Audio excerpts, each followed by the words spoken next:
जो प्रश्न है उसको पहले ध्यान से समझिए और इसके बाद ये देखें कि उपाय कहाँ से संभव होगा।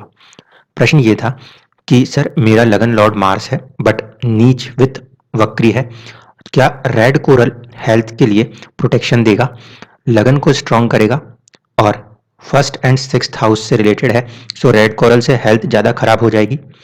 तो देखिए, सबसे पहली चीज़ कि लगन के अंदर का स्वामी जो है उसको बल कब दिया जाएगा। लगन के स्वामी को बल तब दें जब उसमें स्ट्रेंथ की कमी हो, उस कंडीशन में दिया जाता है। आपकी कुंडली में उस पर्टिकुलर ग्रह की स्ट्रेंथ में ऐसा सच कोई कमी नहीं है, इसलिए मुझे नहीं लगता कि यहाँ पे हम रेड कोरल या मूंगे की बात करेंगे। आपके कुंडली में यदि दिखा जाए बल की कमी, तो एक गुरु जो है उनके पास जो विमशोपक बल है वो 10 से कम है, पहली कंडीशन। और दूसरा जो है वो है केतु, ठीक है। तो यहाँ पे कहीं ना कहीं मंगल की तुलना में एक तो केतु और दूसरे गुरु, ये दो ग्रह ऐसे हैं जो कि सामान्य बल से थोड़े कमजोर हैं, ठीक है, पहली कंडीशन। इसका मतलब है कि अगर किसी भी इस तरह का उपाय होना चाहिए तो वो जुपिटर और आपके केतु के साथ होता, पहली बात। अब दूसरी बात, यहाँ पे जो एक लॉजिक लगेगा उसे हम कहते हैं बाधक भाव।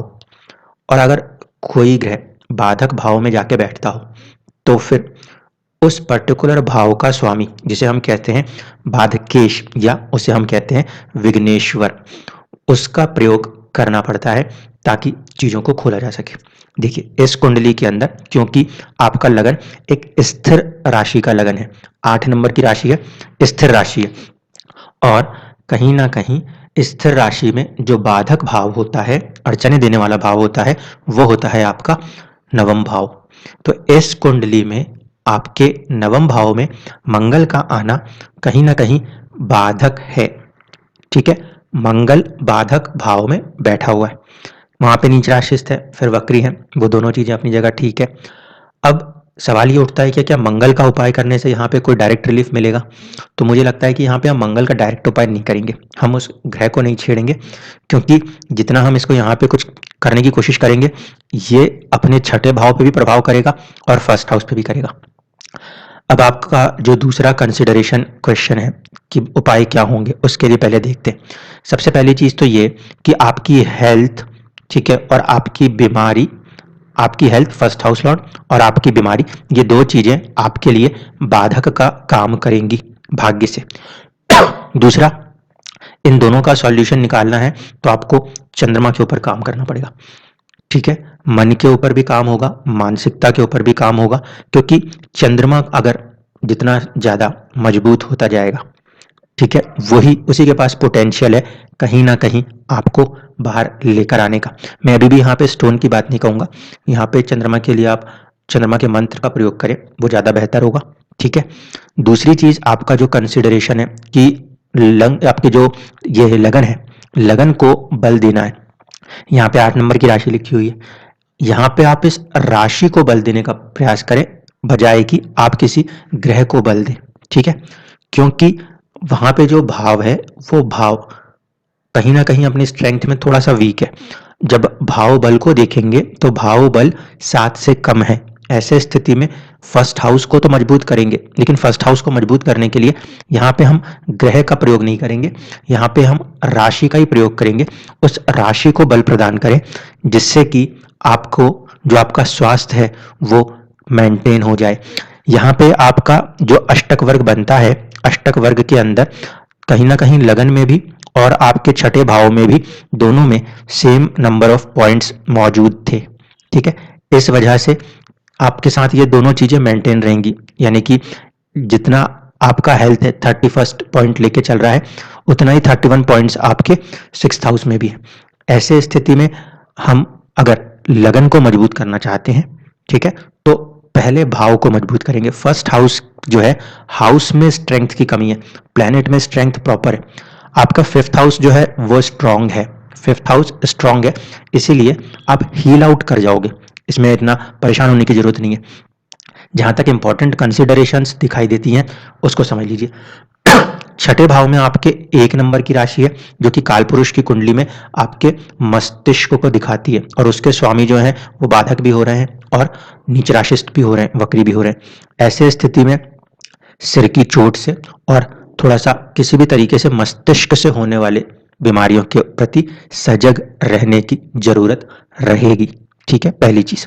दूसरी बात कि आपका जो चंद्रमा है वो राहु केतु एक्सिस में है। अगर मान लीजिए मैं थोड़े समय के लिए आपसे बोलूं कि यहां से हम मंगल को भूल जाएं, तो ये जो चंद्रमा का फॉर्मेशन है ये कहीं ना कहीं एक सर्प के उसमें अटका हुआ है। सर्प के उसमें क्यों अटका हुआ कह रहा हूं, देखिए पहली कंडीशन तो ये है कि राहु और केतु इनको हम एक सर्प मानते हैं और उसी में चंद्रमा जाके बैठे हुए हैं साथ में।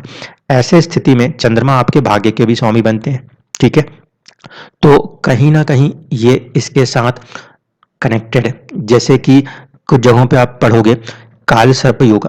ठीक है, अब यहाँ पे मंगल क्योंकि बाहर है इसलिए यहाँ पे इस कुंडली में काल सर्प योग नहीं है, लेकिन लेकिन चंद्रमा जो है वो राहु केतु एक्सिस में फंसने के कारण अगर उसे कोई भंग कर सकता है तो वो चंद्रमा ही कर सकता है। इसलिए जब आप चंद्रमा के उपाय करेंगे तो आपको कहीं ना कहीं ना सिर्फ आपके भाग्य में बल्कि ये जो चीज आपको रोक रही है, इस बाधक के ऊपर का जो प्रभाव है इसको आप धीरे धीरे करके खत्म कर पाएंगे। जिस तरीके से ये कॉम्बिनेशन बना हुआ है 12वें घर में राहु का होना और फिर यहाँ पे आपके चंद्रमा का होना, ये कॉम्बिनेशन बहुत अच्छा कॉम्बिनेशन बोलूंगा। ऐसे में आप योग के साथ जुड़ जाइए क्योंकि राहु 12वें भाव में बैठा है, बहुत अच्छी सफलता दे सकता है और वो आपको धन भी दे सकता है। शुक्र वहां पे बैठे हुए हैं। ठीक है, क्योंकि शुक्र यहाँ पे चंद्र राशि के स्वामी है तो पूरा पोटेंशियल है और चंद्रमा जो है वो मन का कारक ग्रह है। तो आप मन लगाकर उन चीजों को कर भी पाएंगे और आगे जाके दूसरों को सिखा के अपनी आजीविका भी बना लेंगे। क्योंकि राहु का 12वें भाव में आना व्यक्ति को कहीं ना कहीं योग के अंदर बहुत ही अच्छी सफलताएं दिला सकता है। दूसरा तरीका तो फिर वही है, विदेश और दवाइयां। लेकिन यहाँ पे पहली कंडीशन में यही मानूंगा, आप योग के साथ जुड़ जाओ, आपकी हेल्थ भी ठीक हो जाएगी। दूसरा, आपको जो ये भाग्य है और आपकी जो एक मन की शांति है, ये दोनों चीजें आपको प्रॉपरली मिल जाएंगी। इसके अलावा चंद्रमा के लिए आप शिव और पार्वती जी की उपासना कर सकते हैं। इस पर्टिकुलर राशि के लिए एक अलग मंत्र यूज हो जाएगा।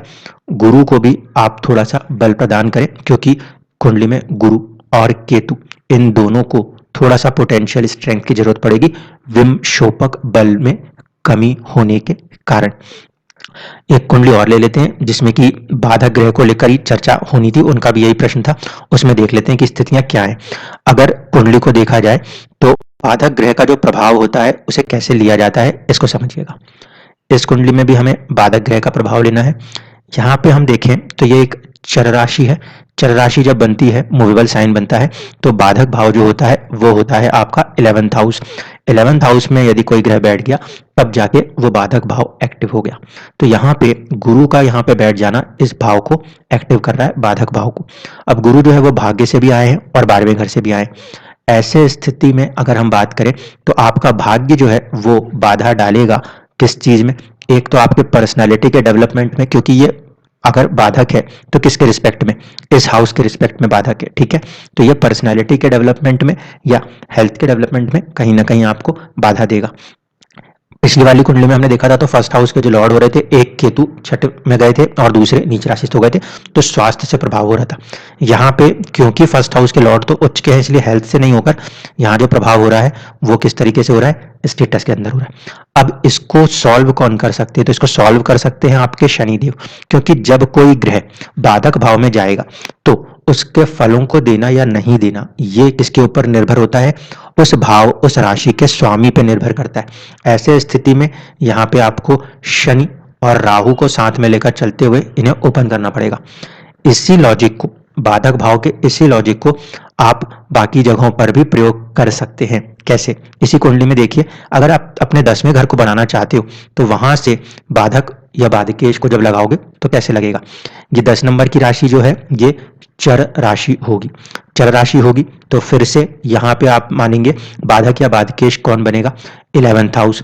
आपके स्टेटस के लिए, आपका प्रोफेशन, आपका जो है 10th हाउस, उसके लिए बाधक भाव में शनि जाके बैठे हुए। ऐसे स्थिति में कहीं ना कहीं ये जो परिवर्तन है, ये परिवर्तन इसको अपने तरीके से खोलेगा। आपको यहाँ पे अपने साहस और पराक्रम मंगल का प्रयोग करना पड़ेगा ताकि आपका ये जो बाधा है यहाँ पर, ये बाधा खत्म हो, क्योंकि ये बाधा एक्चुअल लगन कुंडली के अंदर जो है यहाँ से दिखाई दे रही है। आपके 10th हाउस पे जो आपका स्टेटस होता है वो उसका स्वामी, वहां पे अगर हम इसको लगन बना रहे हैं तो उसका स्वामी अपने से बाधक भाव में गया है।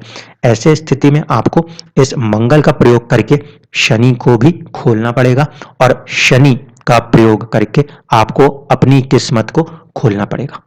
तो जो बाधक भाव का कंसेप्ट समझाया गया था, एक बार फिर से उसको लेके वीडियो बनाऊंगा, लेकिन ध्यान रखिएगा आप अपनी कुंडली में सभी 12 के 12 भाव से बाधक भाव का कंसेप्ट यूज कर पाएंगे।